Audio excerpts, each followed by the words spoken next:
Live TV.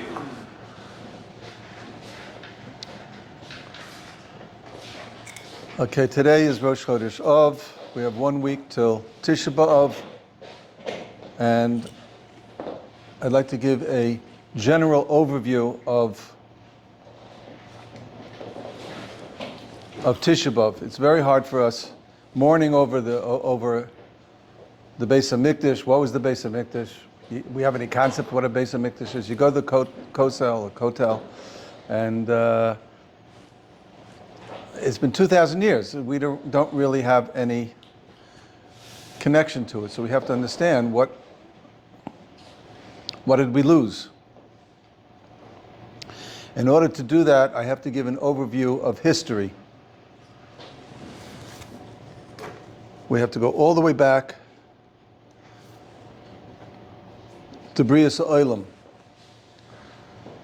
It's Brias Ha'olam. In English. In the beginning, God created the heavens and the earth. Why?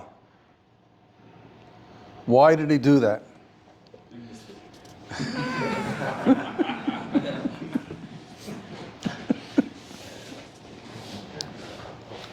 Big mistake. We gotta repeat the jokes. Take it up on a fancy microphone.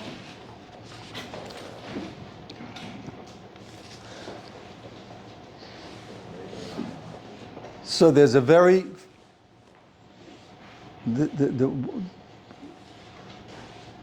Sfarim that we have, that there are two major Sfarim that talk about this, written both by Chaim Luzzatto, Moshe Chaim Luzzatto, the Ramchal, Derech Hashem and Mesilas Yesharim.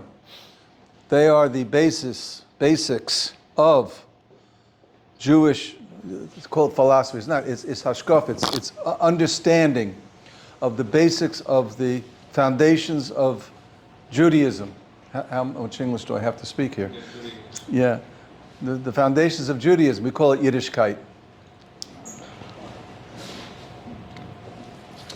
The world was created for man. This is what he said. The creation of the world was for man's sake. This whole beautiful universe. 14. You gotta be careful. Not with me. I'm following in Chazal. I'm telling you straight as it is, without any politics. No filters, no politics. This is the way. This is the way we understand it. If you don't understand it, you have any complaints about my hashkafas, we'll talk afterwards. I'm open to speak for hours afterwards. But first, let's put it out straight. If you don't like it, we can discuss it. Everything's open for discussion. That's the difference between us and, for example, the Havdil, the Catholicism. By Catholicism and by Islam, you're not allowed to argue. You're not allowed to argue. You have to accept it, and that's the way it is. And if you don't like it, you get excommunicated. That's not the way it is by us. You have to have an open mind. You have to listen to what our sages, our chachomim tell us. And then if you don't understand, don't argue and say, I don't agree. Say, I don't understand. You're allowed to not understand. But to say you don't agree with these great sages who have thought about this is like out of your realm, like you're arguing with Einstein on astrophysics. Who gave you? You can't disagree with Einstein on astrophysics. You have no clue. You can say I don't understand, and then he'll try to explain it to you. The whole Bria, the emes, is for humanity. The creation is for humanity. Everything that was created is only for us, the human race. Now, the human race was created. Why did Hashem create this whole universe? Why did He create the world? He created it so the Mesilas Yesharim, this is the famous Mesilas Yesharim, studied in all the yeshivas. HaKadosh Baruch Hu wanted to give us pleasure. And the greatest pleasure is to be connected to Him. We can't understand it. God is called, why is he called God in English? It stems from the word good. He's the ultimate good. It's hard for us to understand it, but he is the ultimate good. And if we connect ourselves to him and we develop a relationship with him and we do what he wants, we are attaining the best good, and we get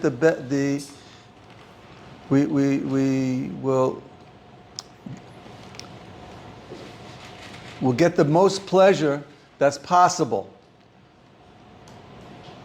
for the human to have, is a connection to the infinite divine.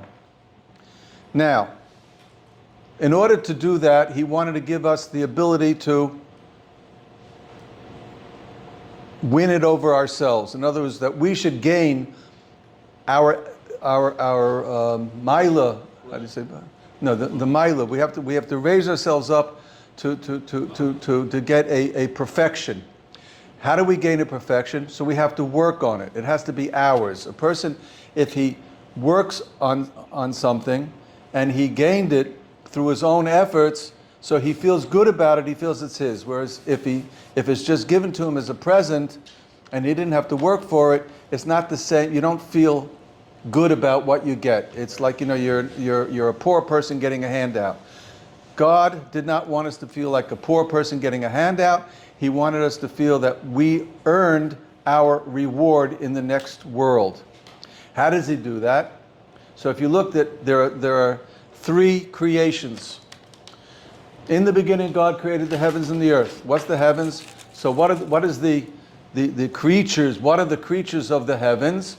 These are the angels. Angels have no free will. They are totally good. They are totally intellect. They do only the will of Hashem. These are angels. They can't do anything else. There's no free will by an angel. And the earth, what's an earthly creature? All the animals, all of the billions and trillions of types of animals. If you think about what an animal is basically a robot. It has no free will. It looks like it has free will. And a dog decides where it's going to go. A cow decides where it's going to go. A bird decides where it's going to go. It doesn't. It's following instinct. It's got a program. Now that we understand, we have computers, so we understand that programmed into each animal is a very, very complicated program called the animal instinct. From the beginning of its life to the end of its life, it's programmed what it's going to do each step of the way. It can't do anything else. It can't choose to get out of that program. It's like a robot saying, well, I'm going to be independent of the guy who's running the program. It's ridiculous. I mean, he can't do it. He can't do it. So an animal has no free will. So what did God do? He gave us, the human being, he gave us the intellect of the angels. We have the ability to think, which animals don't have the ability to think.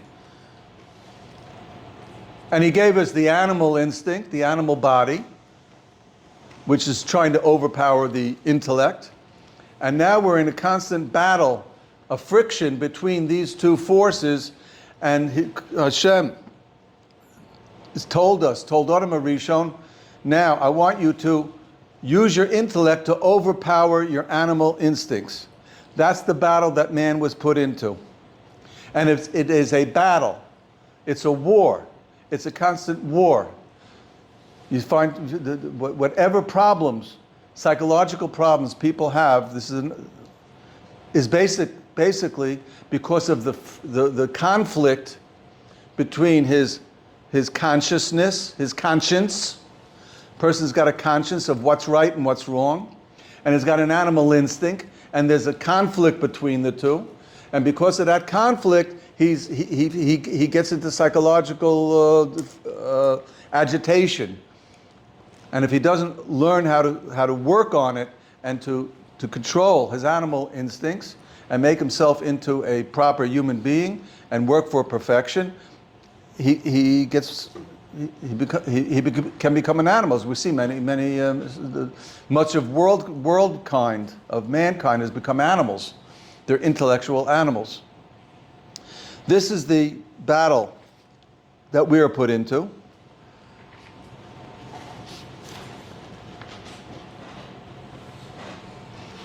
Now, when the first man, I'm using the Hebrew Adam Arishon, the first man. So when he was created, these two powers, these two forces, internal forces, were equal. In Gan Eden, in the Garden of Eden, in Gan Eden, these two forces were equal. And he had the ability, if he would have waited just a few hours, he was created on Erev Shabbos, Friday afternoon, and if he was put into the Garden of Eden, and if he would have waited a couple of hours until Shabbos came, he would have reached the perfection, the highest perfection possible. But I can't go into exactly what happened with the snake and the battle he had. The snake is the paradigm of the Yetzer Hara, of the evil inclination, and he lost the battle. He lost the battle. I can't go into it now. That's too heavy for me right now. It'll take me another 3 hours. So, but he lost the battle. By losing the battle, now there's another thing I didn't tell you yet. What is this Yetzer Hara? What is this evil inclination? What is the snake? Snake is the epitome of an evil inclination. God created a malach. We call him the Satan, the Satan. He is a malach, he is an angel who controls everything opposite of holiness. Everything opposite of holiness is controlled by the Satan, the Satan. And he's got all sorts of tools at his disposal. And he creates a spirit of what we call tumah. There's a spirit of tumah that the Satan creates. When man fell, the man gave in to his evil inclination. This sounds a little bit like Catholicism. I don't know if you know anything about Catholicism, but they stole everything from us, but they ruined it, and they misunderstood and misconstrued it, and they say the Satan has the ability to fight Hashem, to fight God. The Satan has no ability to fight God. He is a messenger. He's just doing his job and doing his duty, and his whole purpose is to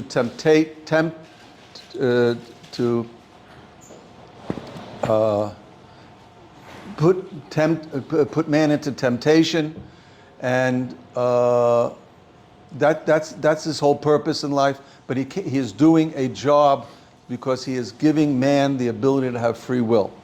So there's something called Ruach HaTumah. There's something called Ruach HaTumah.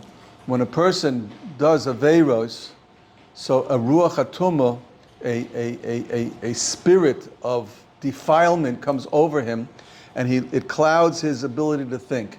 Whereas if you, on Yom Kippur, we don't eat or drink, a person feels good. He goes to shul, and he starts davening, and he starts feeling a connection to his maker, to the Ribbono Shel Olam. So then your mind becomes clear, and you get a spiritual feeling. People go to the Kosel for the first time. They get a spiritual feeling. They know that this is a divine place. I remember I had a friend of mine came from America, wasn't so religious, but he understood. And I said, let's go to the Kosel. And we got to the steps on top, and he took a look, and he was there with his wife, and he says, I can't go here with the way I'm dressed. He was dressed in shorts and a t-shirt. He says, I have to come back when I'm more properly dressed. He understood. He understood that this is a place for a divine connection. So he has to be more properly attired in order to have that, to pay respect to the place. So he understood that. A person who doesn't have that, his life has been taken over by the Yetzer Hara, so he couldn't care less, and he fights everything. You find all the people today fighting the Orthodox Jews. they fight the Jews, they're fighting God, atheists. This is all because they hate anything which is divine. And they have been taken over by this Yetzer Hara. But the Yetzer Hara is fighting a battle.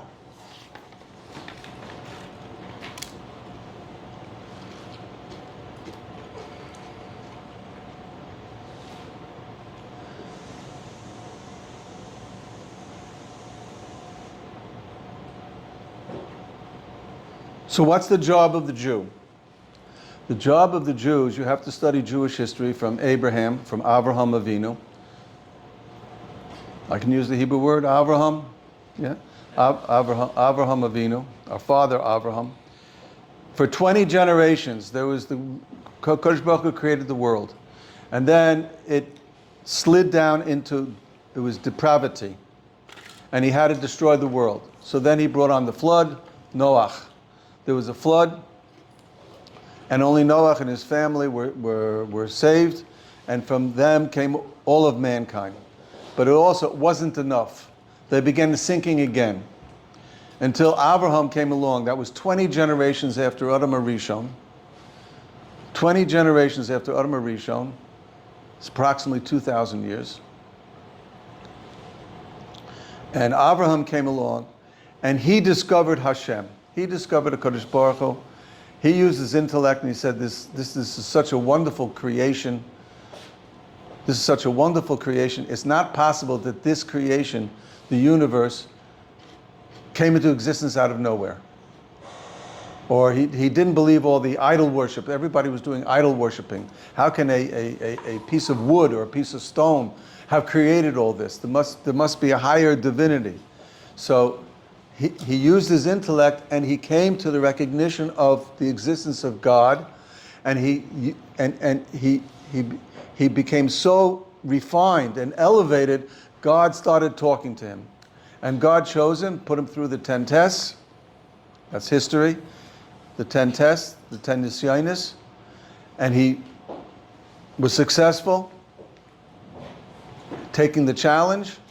And God said, "This is my man. This is my man. I've chosen him." So now that's when we became the chosen people. But he had to put us through a refinement, a kura barzel. It's an oven, a refinery, a hot refinery, like they refine iron, in order to get out all the imperfections in the Jewish people. An irony, iron oven, whatever. I forget the name. It's a refinery. Crucible. That's the word. Thank you. Crucible. So he sent us down to Mitzrayim. Now in Mitzrayim, there's a concept of different levels of tumah. Please, it's so hard for me to translate the word tumah, defilement. There's levels of tumah. The tumah is a blockage of the light of understanding of Hashem. How do you understand that? You fellas daven in the morning? You daven in the morning. So the first bracha after Baruch Hu is Sheker Shamit, Yotze Or, Uvari Choshech. What's Yotze Or, Uvari Choshech? The word, you know the difference between Yotzer and Boirei? You don't know the difference between Yotzer and Boirei? They both mean created. Loosely, they mean created, but they're totally different. It's totally different. Bereishis bora Elokim es hashamayim v'ha'aretz. The word bora, to create, means to create something out of nothing. It wasn't there. Yotzer is like a formation. You take the material, like you take wood or iron, or take ceramics. You take, you want to make a pot. You take the pot, the raw material for pottery, and you're yotzer the utensil. So HaKadosh Baruch Hu created the world. Bora is the whole world. So it was yotzer or. He was there already. He didn't have to create the or. The or was there. He just had to form it until it's an or, a light that we can perceive. That's another thing. It's a light that we can perceive. That's Yetzer Or. What's Boirei Choshen? Boirei is creating darkness. Now, 1 second. I remember high school physics. And in high school physics, darkness is not a creation. Darkness is the absence of light, right? So all you have to do is block the light, and that's darkness. So why is it Boirei Choshech?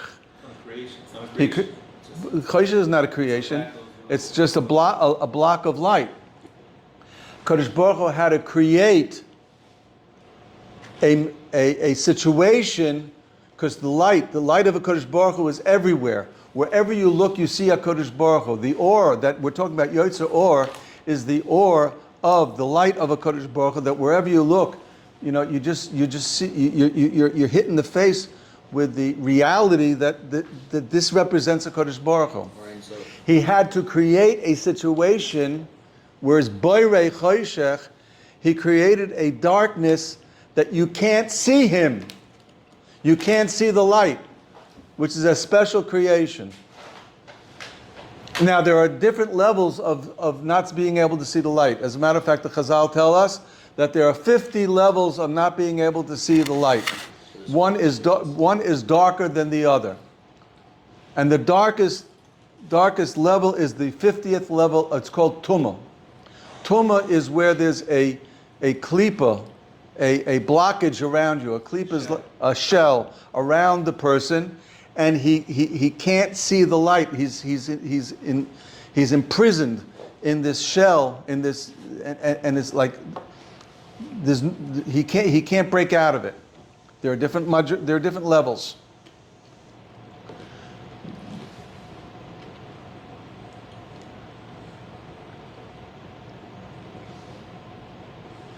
HaKadosh Baruch Hu put us into Mitzrayim in order that we should go down to the 49th, not the 50th, the 49th level of this tumah, of this blockage. We were sunk into Avodah Zorah. We're being absorbed into the Egyptian culture. And they were stooped in all the worst depravities. So we were being sucked in until the Kodesh Baruch Hu, at the very last minute, took us out. And he lifted us up in one night. They said at the night of the Seder, when the Makas B'chayris, Klal Yisrael saw what was going on. They had a revelation that just brought them up, and they saw clearly that all the presence of a Kodesh Baruch Hu, Gili Shechina, in the Haggadah it says Gili Shechina. Everybody saw the Gili Shechina. Whatever that, we have to understand what that means. Rabbi, just for these younger guys here today, you said in the previous year that they were at 49 levels of darkness. Today, it's possible we're at the 50th. I want to say that. Yes, excellent. I got excited. Spoiler alert. It's just Spoiler. I ruined it.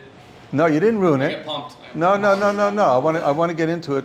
It's just very hard for me. You put it on me that I have to say everything in English, pure English. It just doesn't go in English. I mean, how do you say tumah in English? We understand what the word tumah means, huh?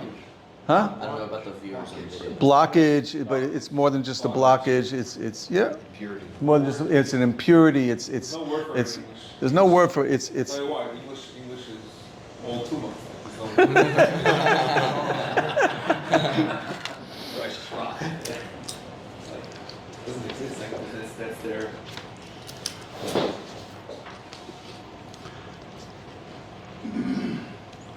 Kadosh Baruch Hu took the Jewish people and he wanted to bring us back to the situation of Adam Arishon before the Chet.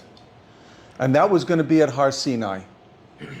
So after 49 days, out of Egypt, We're now at Har Sinai, and HaKadosh Baruch Hu came down, and he revealed himself to the Jewish people, and they all heard Hashem, which, by the way, is the biggest proof against all the other religions. All the other religions, one guy came out of a tent, and he says, I saw the Lord, or the angel spoke to me. By Muhammad, the angel Gabriel spoke to me, or by Yoshua, he saw the Lord. Nobody was there. You have to just believe him that he had a conversation with the Almighty. At Har Sinai, we were 3 million people. Make the calculation: 600,000 men, women, children, and older people that was between the ages of 20 and 60. What about the older people, the younger people? 3 million people, between 2 and 3 million people, heard HaKadosh Baruch Hu say the first 2 of the 10 commandments, the Aseret Adibros. We heard it.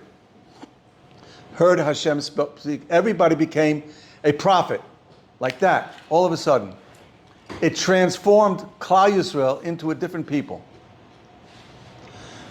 Now, when a person is transformed, so now he's a different person, and now he starts working on himself to gain perfection in holding on to this recognition, this concept of HaKadosh Baruch Hu and what HaKadosh Baruch Hu demands of us.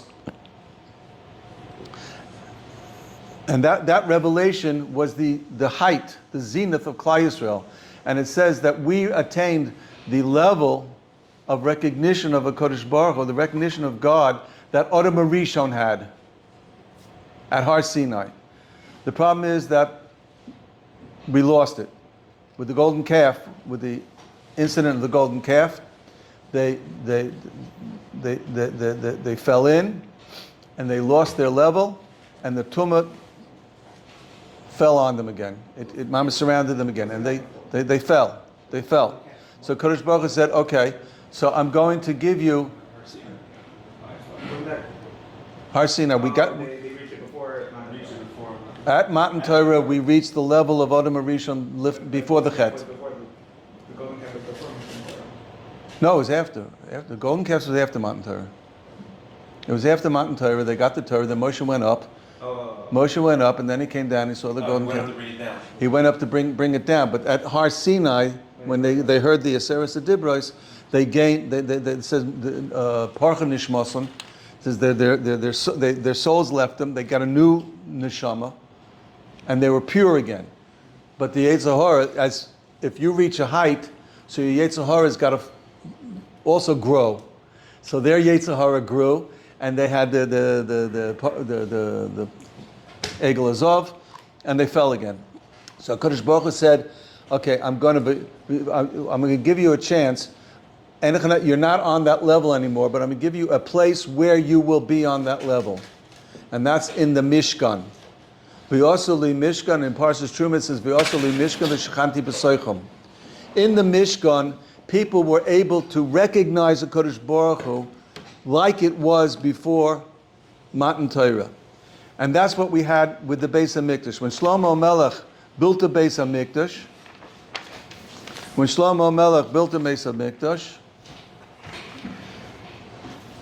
they got to Har Sinai and they made the Mishkan. HaKadosh Baruch Hu came down and the Shechina dwelled in that place of Har Sinai. And they had the Maila of what they had lost before. This was the Mishkan. This is the Ramban says is the Mishkan. You know the Ramban, Nachmanides Ramban, one of the greatest of our sages. So the Ramban says the sod of the Mishkan was the kavod, I don't know how to say kavod, the glory that was at Har Sinai should be in this place to a certain extent. So a person could go to the Beis HaMikdash and he'd feel the presence, like you walk into a shul on Yom Kippur and you feel, if you're attuned to it, you can feel like you overcome with a spiritual uplifting. You feel you feel a spiritual happening. At the end of Yom Kippur, you feel like you're in seventh heaven. So it's possible for us in the Beis HaMikdash, people actually they felt the Shechina. That was in the Beis HaMikdash. Unfortunately, After Shlomo Melech, the level of the people started going down until they had they weren't on the level anymore, and HaKadosh Baruch Hu had to throw us out of Eretz Yisrael, and we had the Chorban Bayis Rishon because we weren't on the level, and we're not on the level, we're going to ruin it. Since then, we have spent most of our existence in exile. Even when they rebuilt the Beis HaMikdash in the Bayis Sheni, it wasn't the same. It didn't have the same. It didn't have the miracles. In the first Beis HaMikdash, they had miracles all over the place. You know what a miracle is? The Sforim that we have, we discussed Chanina ben Doisa. I don't want a miracle is that there's no nature. HaKadosh Baruch Hu is ruling over everything. He's running nature. The famous Maisa with Chanina ben Doisa, his daughter she by mistake she lit. He was very, very poor. He had no oil, and she didn't have anything to light Shabbos licht, Shabbos candles. So she took some vinegar and she tried that, and she said, Tati, I switched the vinegar, the oil with the vinegar. We're not going to have any lights for Shabbos. Right before Shabbos, didn't have time to change it. So he says, what's the problem? He who said that oil should light should make vinegar light. There's no nature. That's Hashem. If Hashem is in control, so the rules of nature are that oil lights, you can light oil, you can light vinegar. In our world, you can't light vinegar. But if you're above nature, in the world of HaKadosh Baruch Hu, what's wrong? Why can't he change nature? And it says she lit the Shabbos candles, and they lit until Moshe Shabbos, and they made Havdalah on the Shabbos candles. Because he was in a world above nature. And that was the world in the Beis HaMikdash. That's what we lost. We lost that recognition. You walk into the Beis HaMikdash and you see that there's no such thing as nature. We have to follow the rules of nature. Right? You can't fly. You can't go up to the building and flap your arms and expect to come down in one piece. It doesn't work. But if you're above nature, why? Anything can happen. There's no such thing as nature. Because the Kadosh Baruch Hu is controlling nature. And that's what they saw in the Beis HaMikdash. But we lost it in the Bayis Rishon, when we went into Bavel, and we went in Bayis Sheni. We did not have the miracles. It wasn't the same experience. And then, for now 2,000 years, most of our existence we have been in Golus, in exile. So the Goyim say that HaKadosh Baruch Hu has rejected the Jewish people. Golus is the biggest proof that is a lie. And this is what we have to do. We have to now, in our Golus, we are now surrounded by the Tumah. We are now approaching, if not already sunk into the 50th level of Tumah. And wherever you go, you see HaKadosh Baruch Hu protecting his people.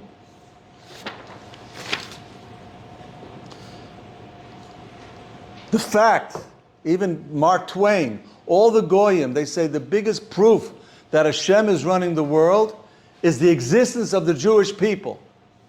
Is there any other people that have been in exile and they have maintained themselves, maintained their identity, maintained their ways, maintained their traditions?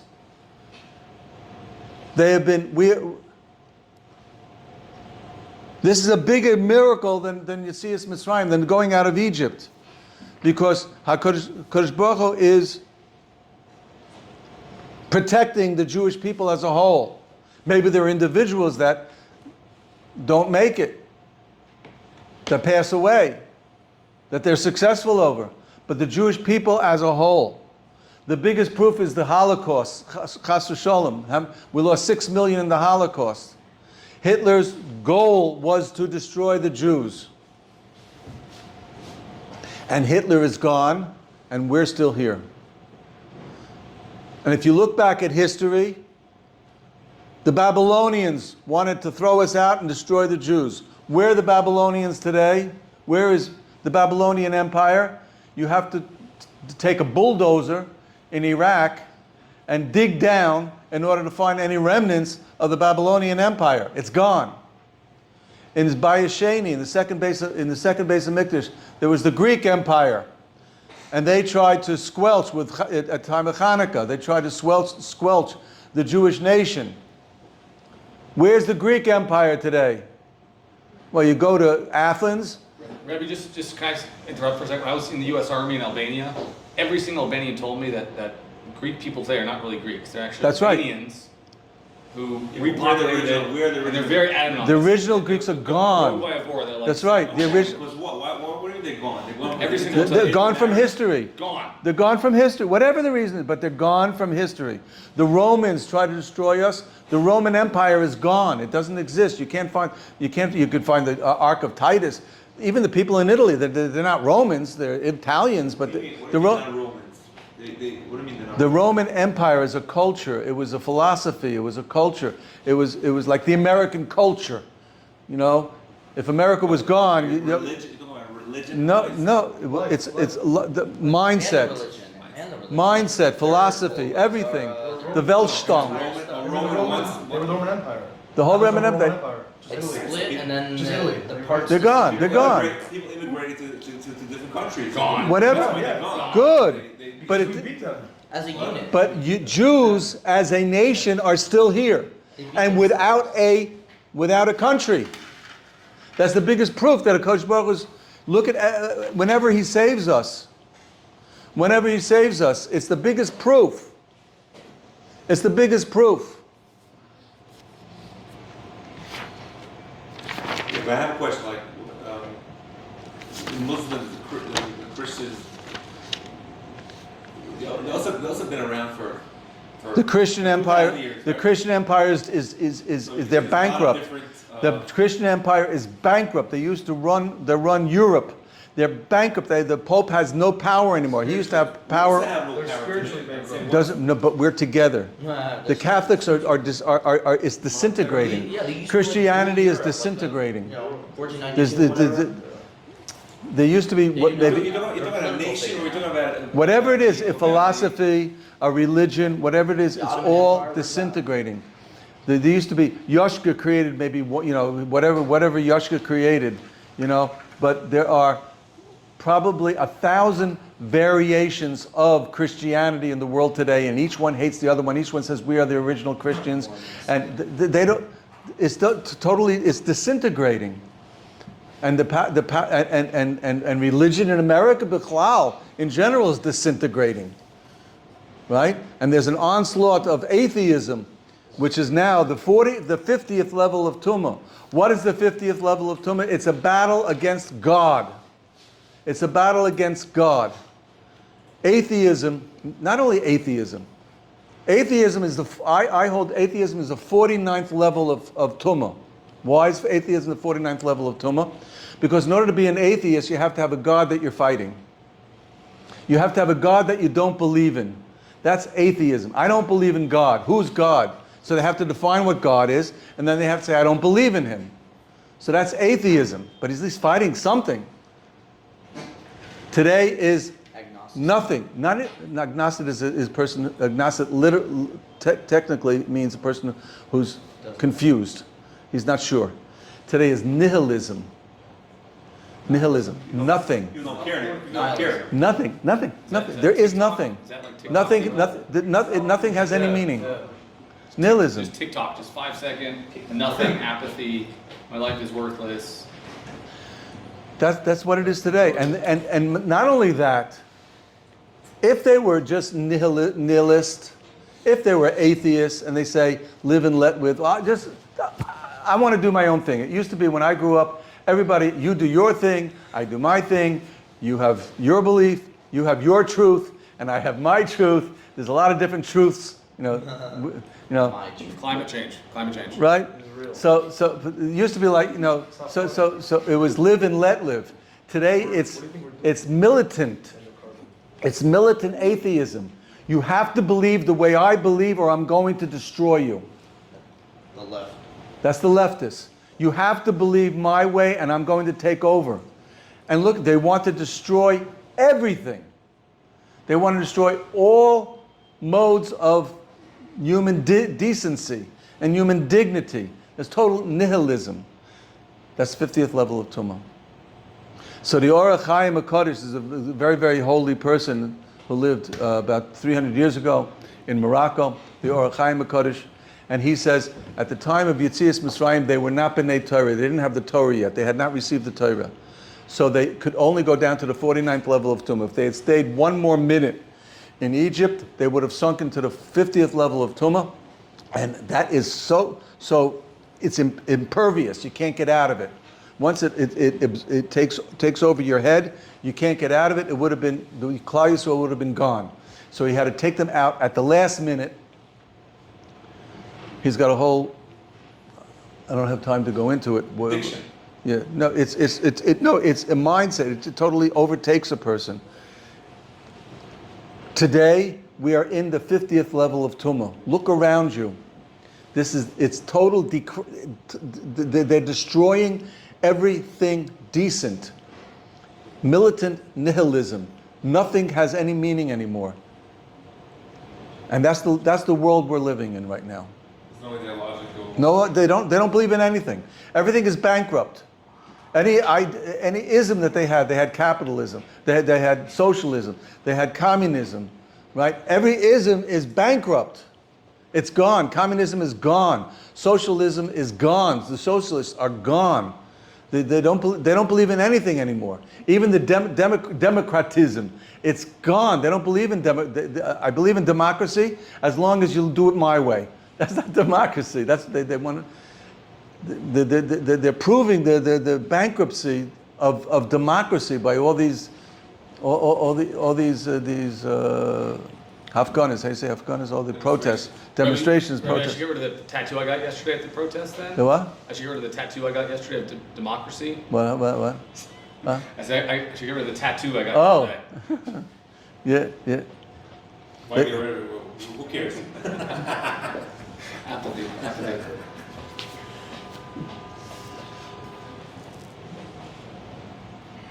So what's our job? So we lost it, you're saying. We lost the battle. What's our job? We're losing. No, Kodesh Baruch Hu won't let us. Kodesh Baruch Hu won't let us. We have to realize the Chafetz Chaim says, this is what I quoted from the Chafetz Chaim last time. The Chafetz Chaim says, when they had World War I, so they came to the Chafetz Chaim, is this the final war? Gog Magog is the final war. Or Gog Magog, the apocalyptic war. Gog Magog. So they asked him, World War was terrible. So he says, no. After this war, there's going to be a break. There was a break from 1918 until 1940. So it was a 20-year break. And he says there's going to be a break, and then there's going to be a second world war. And it's going to make the first world war look like child's play. So that's going to be the end? No. After that's going to be another break, and then there'll be a third world war, and that'll make the second world war, I can't imagine what that means. It'll make the second world war look like child's play. And that'll be when the Mashiach will come. The third world war is when the Mashiach will come. So Rav Chatzkel Levenstein, the Mashgiach of Ponovich, he was giving a vad, and Shalom Shadran was there, and the Shalom Shadran asked him, Rebbe, why are you scaring us? So he got very agitated. I told you this last week. He got very agitated. He says, don't you understand? That's not what the Chafetz Chaim meant. Chafetz Chaim meant these wars are wars of emunah, of believing in HaKadosh Baruch Hu. Are you going to have faith? The First World War was a terrible war. It shook our faith. And a lot of Yidden went off the derech. They lost their Yiddishkeit. They lost their connection. The Second World War with the Holocaust, it was terrible. They lost their connection. It was a war of faith. The Third World War will be the biggest war of faith. Our job is to prepare ourselves for that final war, which will bring the Mashiach. And anybody who holds on to his faith is going to win. It's going to be a war of Amunah. That's what the final war is going to be. It's going to be a physical war. It'll be like the Second World War was physical. But it'll be in such situation, anybody who has faith, he's an Erlich Yid. This is what Aaron Cutler said, and in the name of Yeshua Diskin, all the Erlich Yidden will be saved. Not the Frumian, the Erlich Yid. Erlich Yidden. Not the Frum. Frum is a Galach, Erlich is Yid. What's Erlich Can you Yid? define what Erlich? Yeah. He's a sincere Jew. He takes his Judaism sincerely. Like He the Protestant believes, Jewish he idea. davens, he believes in the Torah. He does the mitzvahs as best as he can. You guys, you're doing the best you can. You're an Erlicha person. You're honest about your Judaism, trying to understand, and you're not fighting it, and just you want to understand it, and you try every day to do a little bit better, and that's what you have. That Erlicha Yid will be saved. Is it putting an active effort into being a better? Everybody has to put an active effort into being an Erlicha Yid. Well, that's a If you good- don't put in effort, it just the people then become like 80% of the American Jews are assimilated. They don't have any connection. It says that in the going out from Golis will be like going out from Egypt. Going out from Egypt, we lost 80%, right? 20% came out. I think it's higher. I mean, It could be as high, but if you look at America, 80% of the Jews are assimilated. They have no connection. That magic number, 80%. That means 15, however many, Shomer Shabbos there are. They're the ones who are going to be saved.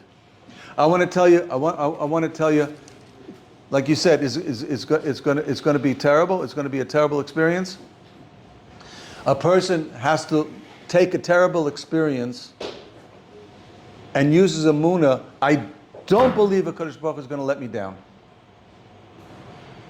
Whatever experience you're in, Kadosh Baruch Hu has gotten this 3,000 years since Avram Avinu. 3,000 years. That's why I went all the way back to Adam Arishon, to Avram Avinu. 3,000 years the Jews have been in existence from Avram Avinu, and the Kadosh Baruch Hu has protected us, has saved us, has brought us along. We are still here as a nation.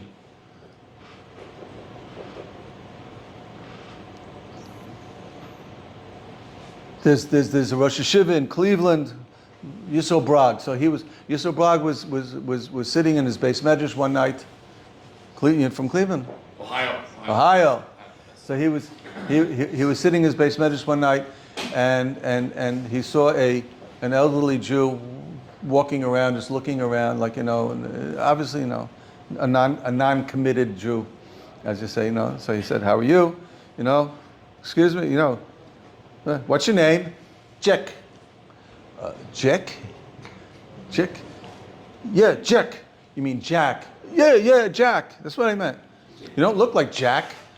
So he realized that he had to speak Yiddish to this guy. The guy, his English was broken. So, what'd your mother call you? What'd your mother call you? Yaakov. Oh, that's your Yiddish name. So you're Yankala, huh? You're Yankala. My mother called me Yankala. So what are you doing these days? I live, down the block a little. I saw the building. I wanted to check it out. So where are you holding in your Yiddishkeit? Don't get me started. I was 5 years in the camps, right? I was in the worst of them. I was together with the Satmar Rav, Rabbi Eilish, and the Kloisenberger Rebbe, and he gave me a whole list of names. I was in the barracks with them, and I don't do it anymore. I got too many questions. That's what they come out. Too many questions. Kashas. Who do you have kashas? Who do you have questions on? On the Rebbeinu Shalom, on God. I have questions on God. Questions on God? Yeah. You don't know? Well, if you've got questions, I've got answers. What do you mean you've got answers? I asked the biggest people. I had the Satmar Rebbe. Rabbi Eilish was in the camps with me.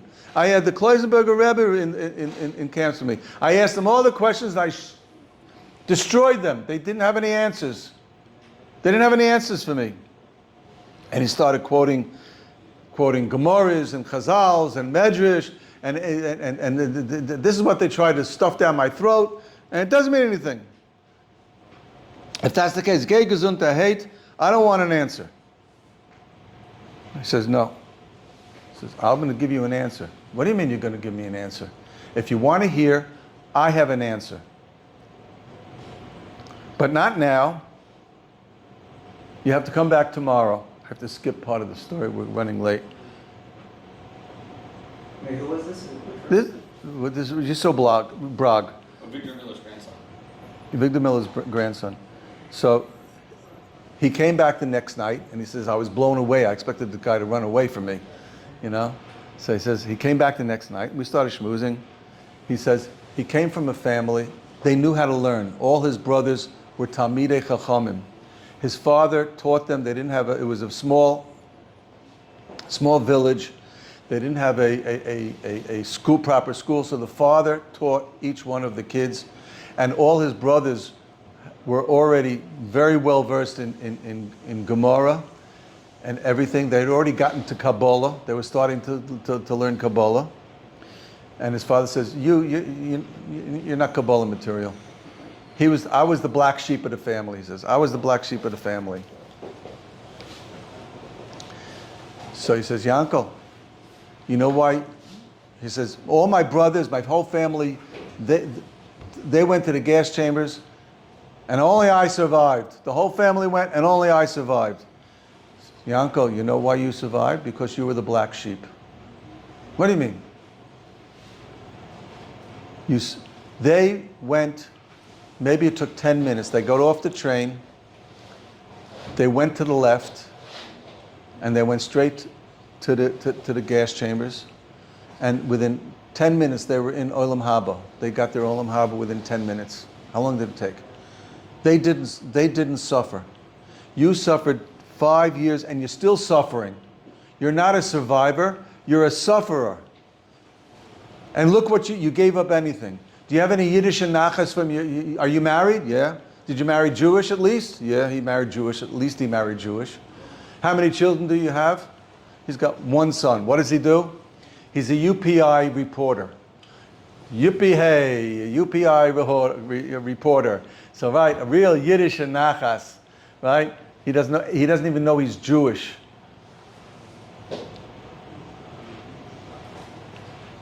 You're the biggest proof that there's Hashem. What do you mean I'm the biggest proof that there's Hashem? The fact that you're still alive. Let me ask you a question. How many times did you try to commit suicide? Huh? How'd you know? What do you mean? Yeah? He says, many times it was so terrible that people couldn't take it anymore. So they had electric fences, electrified fences. So people would run to the fence, grab on, and electrocute themselves, just to end the misery. You could see people like plastered on the fence, you know, they're just stuck to it, you know, because they couldn't handle it anymore. So they just wanted to end the misery. So did you ever try it? 3 times. And what happened? My luck, every time they turned electricity off. He says, that's the biggest. You see, God was keeping you alive. God was keeping you alive. What else happened? It says one time we were digging a ditch in the fields and a big truck came and they got out of the truck and they said, anybody wants to take a rest and go into the truck. We're going to give you, some refreshments inside the truck and you can sit down and relax for a few minutes. And everybody knew it was a gas truck. Cyclone B truck. You go into the truck, they turn on the gas, and it's over in 5 minutes. So I threw down my shovel, and I started walking towards the truck. And then there was a big capo. You know what a capo is? These are the Jews they were brutal murderers, but they were hired by the Nazis to be taskmasters over the Jews. So a capo came, and he said, "What do you think you're doing?" Says, I can't take it anymore. So he picked him up and he threw him over a bush. He lost consciousness for a few minutes. And when he woke up, the truck was gone. He says, if you ever try that again, I'm going to break every bone in your body. I can't take it anymore. What's wrong? I'm hungry. He says, come to me tonight. So he came to him that night, and he says, whenever you're hungry, come over here, and I'll give you some food. He had a stash of food, so he gave him food. And because of that capo, he was able to survive the camps. Don't you see a God was protecting you? Every time you tried to commit suicide, God protected you. So he says, I never looked at it that way. Even in the worst situations, God was protecting him. Except he was a person who, he gave it all up. I mean, Yisro Brag convinced him to start being Shomer Shabbos. So in the end, finally he was a little bit Shomer Shabbos. But he lost his son. He has no descendants. You know, I just heard there's a big Talmud Chacham called Usher Weiss. And both his parents were in Auschwitz. And he said over the story of his mother. And she got off the train in Auschwitz. And there were 30 family members. Mother, father, grandparents, aunts, uncles, cousins. There were 30 family members on the train. 29 were sent to the left. And she was sent the other direction, to the right. She was a little girl, I don't know how old, and she was petrified. And all of her family is leaving, and her mother's going the other way, and she was petrified. So she looked around, and she decided nobody's looking, and she started running towards her mother. But HaKadosh Baruch Hu was watching her. Somebody was watching her. And HaKadosh Baruch Hu made sure that a Nazi saw her. A Nazi ran over to her, punched her in the face. She fell down and lost consciousness for a second. And when she came to, she sat up, and everybody was gone. And she survived the war. And she survived the war. Out of 30 family members, she was the only one who survived. And she died at 93, and she says, my biggest nakama against Hitler, they made a grand party for her. She had 500 descendants, all frummer Yidden. Shemet Torah and mitzvahs, Talmidei Chachamim. HaKadosh Baruch Hu is running the show. Who's going to go this way, to the left, and who's going to go to the right? We're going to go through hard times. As the Mashiach comes, it's going to be, I can't go into it now, but the Chafetz Chaim says there's going to be, things are going to get worse. We're in the 50th level of Tumah, and we have to hold on. Hold on to your emunah, and hold on to your faith, and hold on to your Yiddishkeit, and that's how we are going to rebuild the Beis HaMikdash with the strength of our emunah.